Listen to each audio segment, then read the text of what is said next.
Hello everyone, आज का जो वीडियो का टॉपिक है वो है डाइट से रिलेटेड। स्पेशली जो किडनी के पेशेंट्स हैं उन्हें किस तरीके की डाइट फॉलो करनी है ड्यूरिंग लंच एंड डिनर, वो क्या ले सकते हैं ऐसा जिससे उनकी किडनीज हेल्दी रह सके।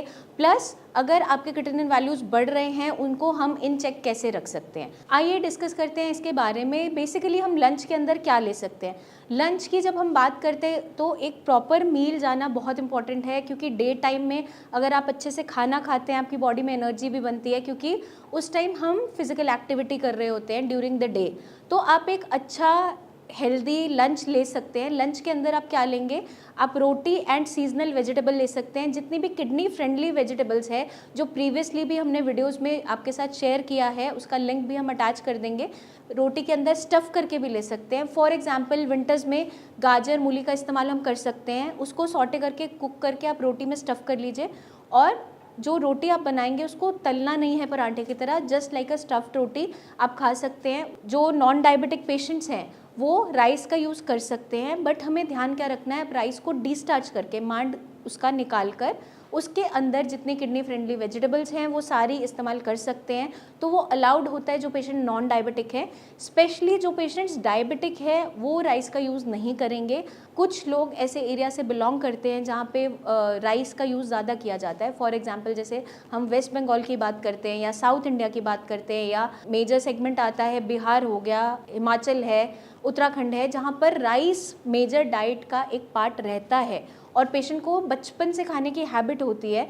वहाँ पर हम क्या कर सकते हैं, जो पेशेंट्स डायबिटिक भी हैं, क्योंकि वो मुझसे पूछते हैं मैम बिना राइस खाए हमें सेटिस्फैक्शन नहीं मिलती और हम अच्छे से खाना नहीं खा पा रहे, हमें ऐसे लगता है भूख नहीं लग रही है, प्रॉपरली खाना नहीं खा पा रहे हैं। जो पेशेंट्स डायबिटिक हैं उनको अपना HbA1c इन चेक रखना है। अगर विद मेडिसिन उनका प्रीवियस 3 मंथ्स का शुगर वैल्यू 6.5 से बिलो है और आपकी जो फास्टिंग ब्लड शुगर है वो 110 के अंदर आ रही है, पोस्ट प्रैंडल खाना खाने के 2 घंटे बाद आपकी 120-130 के आसपास आ रही है, रैंडमली 200 से बिलो रहती है, इन गुड कंट्रोल अगर आपकी डायबिटीज़ चल रही है, शुगर वैल्यूज चल रही है, तो वहाँ पर एक छोटी कटोरी ऑफ राइस आप हफ्ते में 1 से 2 बार ले सकते हैं, बट मांड उतार कर।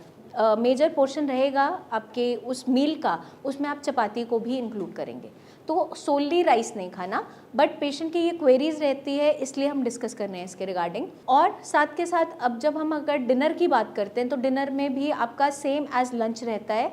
आपको क्या करना है, आप रोटी ले सकते हैं विद दाल। अगर आप खाना चाहें तो हम डे टाइम में उसको ऐड ऑन करवाते हैं, मूंग मसूर मोट की दाल जो लाइट प्रोटीन होती है, वो भी क्रिएटिनिन वैल्यूज़ और आपकी बॉडी की स्ट्रेंथ को देखकर गाइड किया जाता है।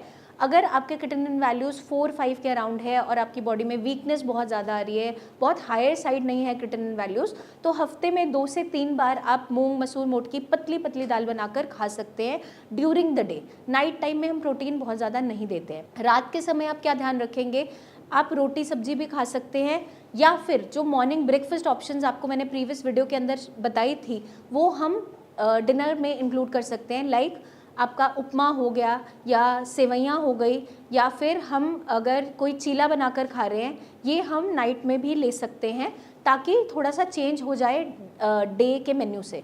तो मोस्टली तो लंच और डिनर ऑलमोस्ट सिमिलर ही होता है, बट कुछ चेंजेस अगर हम लाना चाहें तो हम इस तरीके से ला सकते हैं।